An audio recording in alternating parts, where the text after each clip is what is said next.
Class 9th बेटे, आज मैं आपका ये काव्य में last chapter Rajesh Joshi writer द्वारा लिखा हुआ बच्चे काम पर जा रहे हैं इसे पढ़ा रही हूँ।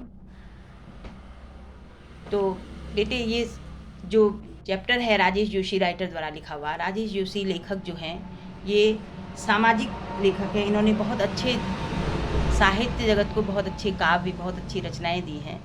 इनका लिखा हुआ जो भी गद्य है उसमें इन्होंने सामाजिक जो समस्याएं हैं उनको ज़्यादा अपनी लेखनी से मूर्त रूप देने का प्रयास किया और केवल सामाजिक समस्याओं को सामने ही नहीं रखा बल्कि जीवन भर उसके लिए संघर्ष भी किया। उन समस्याओं को दूर करने के लिए संघर्ष भी किया उन्होंने। तो इस पाठ में भी जो आपका जो प्रस्तुत पाठ है बच्चे काम पर जा रहे हैं, इसमें भी जो लेखक हैं वो एक वर्तमान समय में एक बहुत बड़ी सामाजिक समस्या, जो ज्वलंत समस्या सामाजिक है, ऐसी समस्या पर अपने विचार व्यक्त कर रहे हैं और एक क्वेश्चन मार्क छोड़ रहे हैं कि आखिर ऐसा समस्या हमारे समाज में क्यों बनी है। आज भी हमारे समाज में छोटे छोटे बच्चे जो हैं वो काम कर रहे हैं, जिनको स्कूल में पढ़ना चाहिए, जिनकी उम्र 10 साल, 12 साल, 14 साल की है, वो छोटे छोटे बच्चे अपने घर में घर की आर्थिक स्थिति कमज़ोर होने के कारण, घर में किसी तरह से पैसा आए इस कारण या किसी और कारण से अब स्कूल न जाकर घर के लिए पैसा अर्न करने के लिए सुबह सुबह निकल जाते हैं। तो यह जो है यह आज शहर में देख लीजिए, गांव में देख लीजिए, प्रत्येक कस्बे में हर एक जगह ये समस्या भारत में या पूरे विश्व में एक ज्वलंत समस्या बनी हुई है। इसी समस्या पर प्रहार करते हुए लेखक कहते हैं राजेश जोशी की कि कोहरे से ढकी सड़क पर बच्चे काम पर जा रहे हैं। बुक देखिए तो कोहरे से ढकी सड़क, कोहरे से यानी कि जाड़ों के दिनों में जबकि सारी सड़क पर कोहरा विराजमान है, कोहरा छाया हुआ है और ऐसी ठंड में सुबह सुबह में, यहाँ पर पुनरुक्ति प्रकाश अलंकार, सुबह सुबह जब कोहरा सड़क में छाया हुआ है, ठंड के मारे लोग अपने बिस्तर से बाहर नहीं निकल रहे हैं, तो ऐसे समय में छोटे बच्चों को काम पर जाना पड़ रहा है। ठीक, फिर कवि कहते हैं बच्चे काम पर जा रहे हैं, हमारे समय की सबसे भयानक पंक्ति है यह। अब कवि कहते हैं कि आज जबकि भारत आज़ाद है, जबकि आज हम लोग सब समर्थ हैं, उसके बाद भी हमारे समय की इसलिए कहा कि आज स्वतंत्र भारत में सबसे भयानक बात है यह सबसे भयानक लाइन है, पंक्ति में इस लाइन है कि भयानक है, इससे भी विवरण की तरह लिखा जाना चाहिए। आज भयानक ये है कि छोटे बच्चों को काम पर जाना पड़ रहा है, जिन बच्चों को स्कूल जाना चाहिए, जिन बच्चों को ठंड से बचने के लिए अपने आराम करना चाहिए घर पर, वो बच्चे सुबह सुबह काम पर जा रहे हैं। ये हमारे लिए, समाज के लिए बहुत बड़ी बात है, बहुत भयानक बात है। उसके बाद कवि कहते हैं भयानक है, इसे विवरण की तरह लिखा जाना। वो कह रहे हैं कि इसे मैं लिख रहा हूँ कि यह भयानक है, ये और भी बड़ी बात है, यानी कि और भी भयंकर बात है कि मेरे को इसे लिखना पड़ रहा है कि विवरण की तरह, मीन्स इसे विवेचना कर रहा हूँ कि बच्चे काम पर जा रहे हैं, लिखा जाना चाहिए इसे सवाल की तरह। वो कहते हैं कि ये मैंने क्वेश्चन मार्क लगाना चाहिए, ये मैंने सवाल की तरह समाज से पूछना चाह रहे कि बच्चे काम पर क्यों जा रहे हैं। ठीक है, या फिर कहते हैं काम पर क्यों जा रहे हैं बच्चे। आखिर हमारे समाज में सब कुछ है, स्कूल है, कॉपी किताब है, सब कुछ है, फिर भी बच्चों को आखिर काम पर क्यों जाना पड़ रहा है। क्यों कहते हैं वो सवाल की तरह, क्योंकि अगर आप किसी से कोई बात कहोगे तो सीधी सी बात, क्योंकि आज समाज जो है वो क्या हो गया है, हैबिचुअल हो गया, आदतन हो गया है, वो देख रहा है तो उसे कुछ बुरा नहीं लगता। तो इसीलिए कवि कहता है कि अगर मैं क्वेश्चन मार्क की तरह कहूँगा तो बच्चे आखिर काम पर क्यों जा रहे हैं, तो हर एक समर्थ व्यक्ति सोचने को मजबूर होगा कि आखिर बच्चों को काम पर वास्तव में नहीं जाना चाहिए, छोटे छोटे बच्चों को पढ़ाई के लिए स्कूल जाना चाहिए, खेल कूद करना चाहिए। तो यह हर बच्चा सोचने के लिए मजबूर होगा।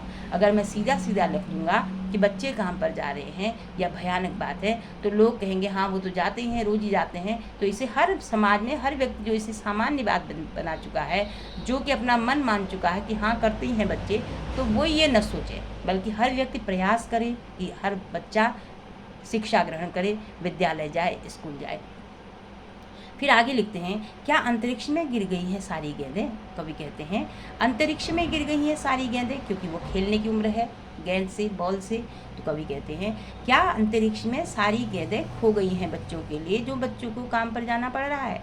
या दीमकों ने खा लिया है सारी रंग बिरंगी किताबों को? क्योंकि छोटे बच्चे जो हैं वो कलर्ड पिक्चर वाली जो बुक्स होती हैं उनसे पढ़ना पसंद करते हैं। इसीलिए कवि कहता है कि उनकी जो रंग बिरंगी किताब हैं, क्या उनको दीमकों ने खा लिया है? दीमक नाम का जो कीड़ा होता है, जो उसमें लग जाता है किताब में, लकड़ी में। तो कवि कहते हैं क्या वो सब उन्होंने खा लिए? इनके लिए कुछ बचा ही नहीं। ठीक, क्या काले पहाड़ के नीचे दब गए हैं सारे खिलौने?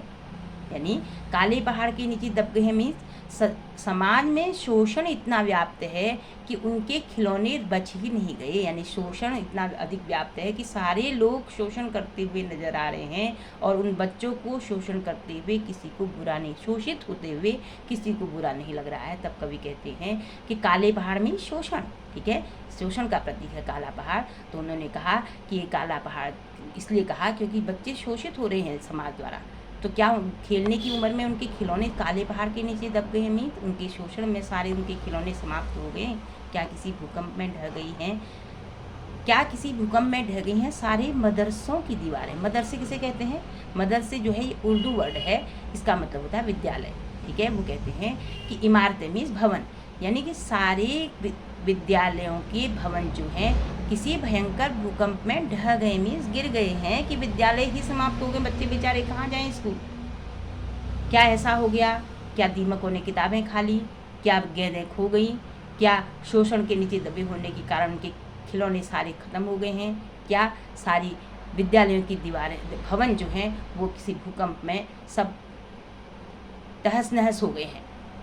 क्या सारे मैदान, सारे बगीचे, घरों के आंगन खत्म हो गए एकाएक? फिर कवि कहते हैं जिन मैदानों में बच्चे खेलते हैं, जिन बगीचों में बच्चे खेलते हैं, जिन आंगनों में बच्चे खेलते हैं, आंगन, मैदान, बगीचे क्या अचानक ही सारे समाप्त हो गए हैं एक साथ? जो बच्चों को खेलने के लिए आंगन नहीं मिल रहे, मैदान नहीं मिल रहे हैं, कि उनको काम पर जाना पड़ रहा है, नहीं तो खेलने जाते, मैदान में खेलते, आंगन में खेलते, चहचहाट करते। ये मतलब है।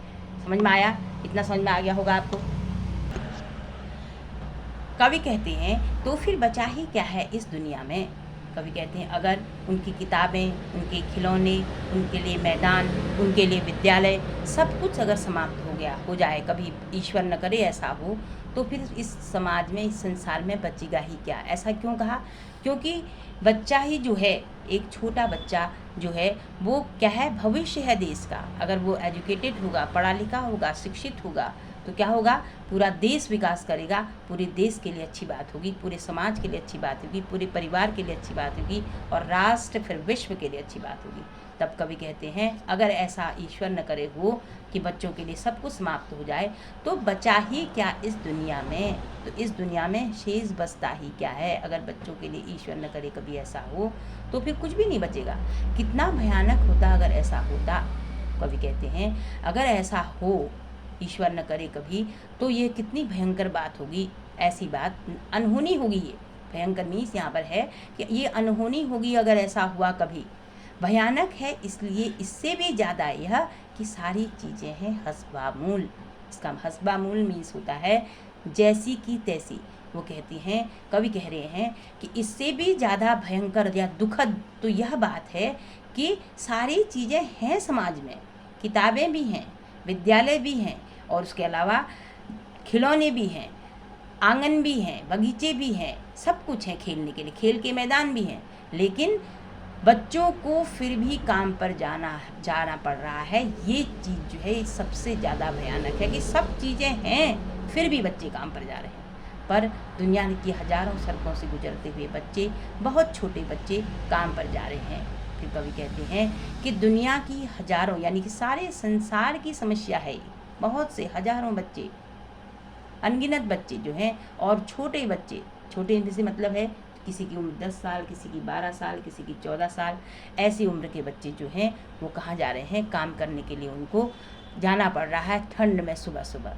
अब देखिए ये तो आपका लेसन तो कंप्लीट हुआ, लेकिन आपको इस लेसन को लगाने के पीछे कवि उसका क्या उद्देश्य रहा, पैनल का क्या उद्देश्य रहा जिसने कि आपके लिए ये सिलेबस में लगाया। इसका उद्देश्य ये रहा क्योंकि समाज में सभी असमर्थ लोग नहीं होते हैं, सभी लोग ऐसे नहीं होते कि जो कि इस समस्या का समाधान न कर सकें। बहुत से बच्चे भी ऐसे होते हैं कि उनके आसपास ऐसे बच्चे होते हैं कि जिनको वो देखते हैं, जिनके साथ वो खेलते हैं या जिनके साथ वो बात करते हैं, लेकिन विडंबना ये है कि उन बच्चों को तो काम करने के लिए जाना पड़ता है और स्टूडेंट्स को स्कूल आना पड़ता है।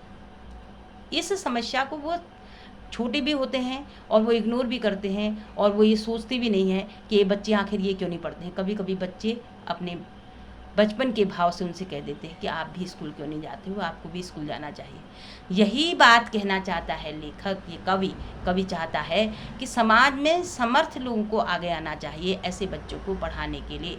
जो बच्चे असहाय हैं, निर्धन हैं, नहीं जा सकते ऐसे, क्योंकि सरकार द्वारा भी प्रयास किया गया है, सरकार द्वारा भी प्रयास किया जाता है कि बच्चे जो हैं वो स्कूल जाएं, क्योंकि गवर्नमेंट भी आज 14 ईयर्स तक के सारे बच्चों को निःशुल्क शिक्षा, खाना पीना, कपड़ा लत्ता, यहाँ तक कि स्कूल की ड्रेस और उनके लिए कॉपी किताब सभी कुछ जो है वो क्या देती है, फ्री देती है।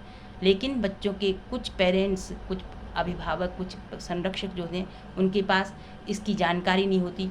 तो ऐसी जानकारी को हर बच्चा समाज में ऐसे फैलाए कि कम से कम प्राथमिक शिक्षा या उससे थोड़ा और अधिक तक शिक्षा बच्चा अगर ले ले तो वो निरक्षर न हो। कारण क्या है, जो बच्चा निरक्षर होगा अगर वो कहीं काम भी करता है तो उसे तो पता ही नहीं मैंने कितने पैसे में काम किया और मुझे कितने पैसे मिल रहे हैं, मुझे कितने पैसे और मिलने चाहिए, क्योंकि वो तो इस बात की जानकारी नहीं रखता। इसीलिए ये बहुत बड़ी समस्या है। अगर निरक्षरों की भीड़ कहीं पर भी इकट्ठा हो जाएगी तो कैसे विकास होगा देश का, कैसे विकास होगा समाज का। और एक वर्ग जो है समाज में वो क्या होगा, वो तो शोषित का शोषित ही रह जाएगा, वो बेचारा निर्धन का निर्धन ही रह जाएगा। और दूसरा वर्ग क्या होगा, वो अप होते जाएगा, ऊंचे से ऊंचा होते जाएगा। कैसे? शोषण करके। ऐसे जो असहाय लोग हैं, निर्धन लोग हैं, इनका शोषण करके ऊपर बढ़ता जाएगा। तो इसी समस्या को जो कवि जो है वो समाज से हटाना चाहता है, इसके लिए संघर्ष चाहता है। और वो ये भी जानता है कि एक के मेरे संघर्ष करने से नहीं होगा, समाज में प्रत्येक व्यक्ति, प्रत्येक नागरिक या प्रत्येक बच्चा इस समस्या की ओर ध्यान दे तो ये समस्या समाज से निकल सकती है। ठीक है, ये तो आपका हो गया पाठ के आधार पर, ये कविता के आधार पर आपके का विवेचना। अब देखिए इसके प्रश्न है। कविता की पहली 2 पंक्तियों को पढ़ने के विचार से आपके मन मस्तिष्क में जो चित्र उभरता है उसे देखकर व्यक्त कीजिए। क्योंकि कविता की पहली 2 पंक्तियां उसने कहा जब कि बच्चे काम पर जा रहे हैं कोहरे से ढकी हुई सड़क पर। ठीक है, इसको देखकर हर एक बच्चे के मन में दया का भाव उभरता होगा। हर एक बच्चे के मन में दया आएगा कि हम खेलने कूदने, जब हमके रजाई के अंदर जब कोहरा लगता है, सारे बच्चे रजाई के अंदर दुबके होते हैं, उठाने पर भी नहीं उठते हैं। तो ऐसे में वो बच्चे बेचारों को कैसे काम पर जाना पड़ता होगा। वो पेट की मजबूरी के कारण, पेट भरने के कारण सुबह उठते होंगे और उसके बाद फिर काम पर जाते होंगे नहीं चाहते हुए भी। तो ये समस्या कितनी बड़ी है, ये सारे बच्चों के, हर व्यक्ति के दिमाग में ये बात आती होगी। ठीक है, दूसरा प्रश्न है। कवि का मानना है कि बच्चों की काम पर जाने की भयानक बात को विवरण की तरह न लिखकर सवाल की तरह पूछा जाना चाहिए। काम पर क्यों जा रहे हैं बच्चे? कवि की दृष्टि में उसे प्रश्न के रूप में क्यों पूछा जाना चाहिए? मैंने अभी बताया ना, क्योंकि प्रश्न के रूप में पूछने पर हर व्यक्ति उसे के मन में उसके प्रति जिज्ञासा प्रकट होती है, इसलिए पूछा जाना चाहिए प्रश्न के रूप में। हर व्यक्ति के मन में तड़प उत्पन्न होती है कि आखिर बच्चों को इस समस्या का सामना क्यों करना पड़ रहा है। और व्यक्ति जो है सुनने वाला, वो क्या करता है, इस समस्या से निजात पाने का उपाय सोचने लगता है। ठीक है, इसलिए लेखक ने इस बाल मजदूरी की समस्या को, ठीक है, जो चाइल्ड लेबर है, इसकी समस्या को समाज में इसका गहरा सारोकार हो इस समस्या से, ये बात सामान्य बात को मानकर इसको एक प्रश्न के रूप में लिखा जाना ज़्यादा उचित समझा। ठीक, अगला क्वेश्चन है, सुविधा और मनोरंजन के उपकरणों से बच्चे वंचित क्यों हैं? क्यों हैं बच्चे वंचित? क्योंकि सुविधा और मनोरंजन, क्योंकि भारत में जो है वो करोड़ों की आबादी है, अरबों की आबादी है। तो अरबों की आबादी में कई, मैंने बताया आपको पढ़ाते ही बताया था, कई बच्चे जो होते हैं वो निरक्षर होते हैं। बच्चों के पेरेंट्स भी जो होते हैं उनको ये पता नहीं होता कि गवर्नमेंट अपनी तरफ से इतनी व्यवस्था कर रही है। कई जगह ऐसी बस्तियां होती हैं और कभी कभी उनकी जन्मजात व्यवस्था भी होती है, ठीक है। भिखारी और मजदूर होते हैं, बेचारे गरीब होते हैं, इसके कारण बच्चों के लिए वो बेचारे कहाँ से लाएंगे रंगीन किताबें। तो ये जो बहुत से ऐसे कारण हैं जिनके कारण बच्चों को ये सामान नहीं मिल पाता, उपकरण मिस होता, सामान जो है वो जैसे मनोरंजन है, रंगीन कॉपी किताबें। एक भिखारी का बच्चा अपने बच्चे को कहाँ से देगा, ठीक है, वो किसी तरह से पेट पालने के लिए रहा है। उसके अलावा सबसे बड़ी बात यह है कि समाज में जो समर्थ लोग हैं वो इस समस्या की ओर को ध्यान नहीं देते, ठीक है। उनको मैंने कहा कि आदतन वो कहते हैं कि सरकार या समाज का काम है, समाज का प्रत्येक व्यक्ति सोचता है ये तो सरकार का काम है, अगर ये कर रहे हैं काम तो सरकार का काम है कि इसे मिटाने का और इसे गरीबी दूर करने का उपाय सोचे। हम क्या कर सकते हैं इसमें, हर एक व्यक्ति ऐसा सोच लेता है, ये गलत है, ठीक है। इस कारण जो है ये बच्चों को ये मनोरंजन के उपकरणों से वंचित रहना पड़ता है, ठीक। नेक्स्ट क्वेश्चन है, आपका कि दिन प्रतिदिन जीवन में हर कोई काम पर जाते देख रहा है, फिर भी इससे कुछ अटपटा नहीं लगता, इस उदासीनता के पीछे क्या कारण हो सकता है। अभी मैंने बता दिया, इस उदासीनता के पीछे कारण क्या हो सकते हैं कि सारे लोग अपने अपने व्यस्त, आज व्यक्ति इतना जीवन, हर एक व्यक्ति का इतना व्यस्त हो गया है, हर व्यक्ति इतना बिजी हो गया है कि वह इस समस्या की ओर, उसकी अपनी ही इतनी समस्याएं होती हैं कि वो इस बाल श्रम की समस्या की ओर ध्यान ही नहीं दे पाता। और अगर कहीं बात देखते भी हैं, कहीं पर ऐसा होता भी है, देख रहे हैं, तो वहाँ पर क्या सोचते हैं, अरे ऐसा तो समाज में सभी जगह हो रहा है, कोई बड़ी बात नहीं, ये सोच के उसको क्या कर देते, इग्नोर कर देते। उसके अलावा दूसरा है जागरूक न होना, ठीक है, क्योंकि प्राथमिक सुख सुविधा की मैंने बताया ना, जागरूकता नहीं है, जागरूकता मीन्स उनको पता नहीं है, जानकारी नहीं है इसकी, तो इस कारण भी इस दिशा में आगे प्रयत्न नहीं हो पा रहा, ठीक है। फिर नेक्स्ट क्वेश्चन है कि आपने बच्चों को कहाँ कहाँ पर काम पर करते हुए देखा है। आप लोगों ने, सभी लोगों ने देखा होगा, होटलों में बच्चे काम करते हैं, कहीं दुकानों में काम करते हैं, अखबार वगैरह बेचते हैं, इवन कई बच्चे, छोटे छोटे बच्चे जो होते हैं, घर बड़ा सा थैला लटका कर कूड़ा बीनने का भी काम करते हैं। ये सारे काम, ये सारी जगहें जो हैं, यहाँ पर बच्चों को बाल श्रम करते हुए देखा जा सकता है। एक क्वेश्चन सबसे इम्पॉर्टेंट है, बच्चों का काम पर जाना धरती पर हादसे के समान क्यों बताया। कवि ने कहा कि ये एक हादसा है, ठीक है, ये ऐसा नहीं होना चाहिए, तो कवि ने ऐसा क्यों कहा। ये हादसा कवि ने इसलिए कहा क्योंकि ये बच्चों के जीवन के प्रति घोर अन्याय है। मैंने कहा ना, जो बच्चा शुरू में ही अगर इस तरह का काम करने का आदी हो जाएगा, तो फिर बड़ी उम्र में जब तक उसे होश आएगी तब तक उसका सब कुछ फिर वो नहीं जा सकता स्कूल, छोटे बच्चों के साथ नहीं जा सकता, ठीक है। तो हर बच्चे का ये जन्म सिद्ध अधिकार होना चाहिए उसका, अगर जिस बच्चे ने जन्म लिया है उसे शिक्षा मिले, उसे खेल कूद का सामान मिले और उसे सारी वो सुख सुविधाएं मिले, जिससे कि उसका बचपन जो है वो निश्चिंत होकर आनंद के साथ ऐसे बीते और उसका संपूर्ण विकास हो, ठीक है। बच्चे जो है गरीबी और मजबूरी के कारण जाते हैं, कहीं भी काम पर जाते हैं, लेकिन ये उनके प्रति अन्याय है, अत्याचार है। इसलिए उन्होंने कहा कि एक बच्चा अगर शुरू से ही विद्यालय नहीं जाएगा तो उसका जीवन क्या होगा, अंधकार में डूब जाएगा। जब जीवन ही अंधकार में डूब जाएगा तो कैसे समाज का, परिवार का, देश का, राष्ट्र का या विश्व का कैसे विकास होगा, कैसे आगे बढ़ेगा। तो इसीलिए इसको कवि ने एक हादसे के समान बताया, ठीक बच्चे। इसके क्वेश्चन आंसर भी एक्सप्लेन हो गए और इसका वो लेसन भी एक्सप्लेन हो गया। आशा है आपको ये, आज आपका ये काव्य पोर्शन भी कंप्लीट हुआ 9th क्लास का, तो आशा है आपको ये विवरण पूरा समझ में आया होगा, मेरा स्पष्टीकरण अच्छी तरह समझ में आ गया होगा। और अगर समझ में आ गया, प्लीज़ इसे लाइक ज़रूर करिए, शेयर ज़रूर कीजिए और सब्सक्राइब ज़रूर कीजिए, बेल आइकन ज़रूर दबाइएगा। धन्यवाद, बाय बच्चे।